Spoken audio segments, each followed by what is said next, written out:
Hello guys, welcome to Study Meda Academy. I am Ankita Shivare and today we are going to discuss about the child physiology. So let's get start. इससे पहले की videos में हमने बात की थी stages of growth and development, साथ ही साथ प्रिंसिपल्स ऑफ डेवलपमेंट के बारे में, ग्रोथ एंड डेवलपमेंट क्या होता है। अगर आपने मेरी वीडियो अभी तक नहीं देखी है तो प्लीज मेरी प्लेलिस्ट में जाइए और आराम से आप ये वीडियो सारे देख सकते हैं। जैसा कि आप जानते हैं कि पेपर बहुत ही करीब आ गए हैं, तो अब हमें जो है प्रिपरेशन पॉइंट वाइज जो है करनी चाहिए ताकि हम इजीली चीजों को गेन कर सकें। इसीलिए मैंने ये सारा का सारा जो वीडियोस बना रही हूँ वो सिर्फ और सिर्फ पॉइंट बेस ही बना रही हूँ। यहाँ आपको पूरा का पूरा थ्योरी में नहीं मिलेगा, सिर्फ और सिर्फ टू द पॉइंट हम बात करेंगे पूरे वीडियो में, ताकि हम इजीली ग्रैस्प कर सकें, चीजों को समझ सकें कि भाई एक्चुअली में इस वर्ड का मीनिंग क्या है, उस वर्ड का मीनिंग क्या है। ठीक, तो इसीलिए मैंने ये वीडियोस जो है जितने भी सारे के सारे इसी के ऊपर बेस बनाए हैं ताकि इजीली हम चीजों को जान सकें। हमें ये ना हो कि भाई ढेर सारा हमें पढ़ना पड़ रहा है, दिशा पब्लिकेशन, अरिहंत, बहुत सारा मोटा मोटा किताबें पढ़नी पड़ रही हैं, उसके बाद जाकर के कहीं हमें समझ में आ रहा है कि भाई चाइल्ड फिजियोलॉजी या फिर डेवलपमेंट ग्रोथ क्या होता है एक्चुअली में, ऐसा ना हो। इसीलिए मैं पॉइंट वाइज जो है चीजों को समझाऊंगी आपको।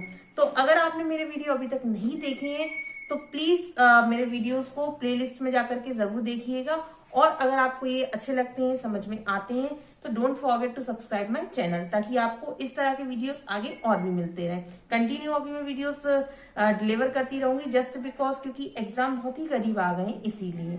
तो आज के इस वीडियो में हम बात जो करने जा रहे हैं वो चाइल्ड फिजियोलॉजी के ऊपर बात करने जा रहे हैं। काफी इंपॉर्टेंट टॉपिक है, इससे एक दो क्वेश्चन जरूर आता है आपका, और साथ ही साथ में एक दो क्वेश्चन तो आता ही आता है, साथ ही साथ में ये जो टॉपिक है ये टॉपिक आपको आगे जाकर के हेल्प करेगा। ठीक, आगे जो भी थ्योरीज आएंगी उन सब में आपको ये हेल्प करेगा।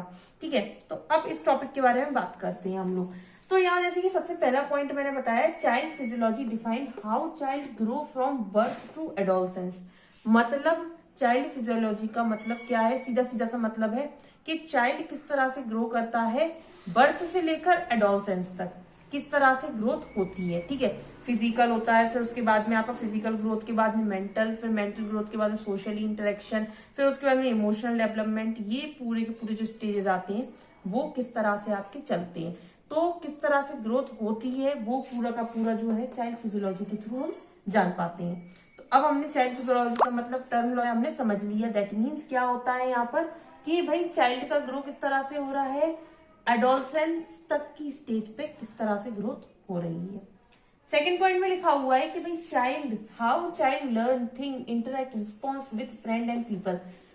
चाइल्ड किस तरह से थिंक करता है, थिंक करने के बाद भाई किस तरह से चीजों को लर्न करता है। लर्न करना मतलब चीजों को समझना और सोचने समझने की क्षमता किस तरह की है। ठीक है, फिर भाई इंटरेक्ट, लोगों से मिलने के बाद में मतलब किस तरह का उसका इंटरेक्शन रहता है। ठीक है, इंटरेक्शन में जैसे कि आप बात करें से बच्चा जो है, अगर मान लीजिए सेम एज मतलब पीयर ग्रुप में अगर वो खड़ा हुआ है तो वो किस तरह के वहां पर बिहेवियर रहता है उसका, ये सब जो है वो हम डील करते हैं चाइल्ड फिजियोलॉजी में। ठीक है, स्कूल गोइंग स्टूडेंट जो रहते हैं वो सेम क्लास में जो रहते हैं स्टूडेंट्स, वहां पर अगर एक बच्चा बहुत अच्छे से बिहेव कर रहा है दैट मीन्स उसका फिजिकल ग्रोथ और उसका मेंटल ग्रोथ अच्छे से हो रहा है। तो ये जो है हमें बताता है चाइल्ड फिजियोलॉजी के भाई चिल्ड्रन किस तरह से लर्न कर रहा है, थिंक कर रहा है, इंटरेक्ट कर रहा है अपने फ्रेंड्स और फैमिली के साथ में। थर्ड पॉइंट पे आते हैं, child physiology focus on understanding the mind and behaviour of child. मतलब बच्चे का दिमाग और उसका बिहेवियर टेस्ट करते हैं हम, देखते हैं कि किस तरह से हो रहा है। मतलब माइंड दैट मीन्स उसकी reasoning, thinking capability, learning capability किस तरह की है ये देखते हैं, और बिहेवियर देखते हैं हम कि वो सोशली इंटरेक्ट किस तरह से करता है, और मतलब साथ ही साथ में सोशली वो किस तरह से बिहेव करता है, ये सब देखना चाइल्ड फिजियोलॉजी के अंतर्गत आता है। फोर्थ वन और last point, to help the teacher to recognise and deliver the content to a student. एक टीचर के लिए सबसे ज्यादा महत्वपूर्ण बात ये होती है कि भाई बहुत सारे स्टूडेंट्स होते हैं क्लास में, वहां इतने सारे स्टूडेंट्स में हमें ये समझ में नहीं आता है, कभी कभार टीचर को ये समझ में नहीं आता है कि भाई कौन से स्टूडेंट को हम क्या डिलीवर करें। दैट मीन्स क्या उस स्टूडेंट की मेंटेलिटी होगी, कि भाई वो उसकी फिजिकली ग्रोथ कैसी हुई है, मेंटल ग्रोथ कैसी हुई है, उसके अकॉर्डिंग हमें उसे क्या डिलीवर करना है। भाई टीचर का काम तो क्या रहता है, वो सिर्फ पढ़ा करके वो चली जाएगी, ये नहीं देखती कि भाई पर स्टूडेंट जो है वहां पर बैठा हुआ क्लास में, उन सभी के अकॉर्डिंग उन्हें पढ़ाना है। तो चाइल्ड फिजियोलॉजी जो है वो ये भी देखता है कि टीचर को हमें ये सिखाना है कि भाई हर एक स्टूडेंट के ऊपर आप देखिए और साथ ही साथ में उनके बिहेवियर, उनकी मेंटेलिटी के थ्रू आप पढ़ाइए कि किस तरह की उनकी मेंटेलिटी है, किस तरह का उनका बिहेवियर है, उस तरह से आप चीजों को डिलीवर करिए। तो यहाँ लिखा हुआ है to help our teacher to recognise, teacher को हेल्प करता है कि किस तरह का बच्चा है और वो साथ ही साथ में उसकी मेंटेलिटी क्या है, उसका बिहेवियर कैसा है क्लासरूम में। तो टीचर को हेल्प होती है कि वो किस तरह का कंटेंट जो है वो डिलीवर कर सके स्टूडेंट को। तो ये था आज का टॉपिक चाइल्ड फिजियोलॉजी।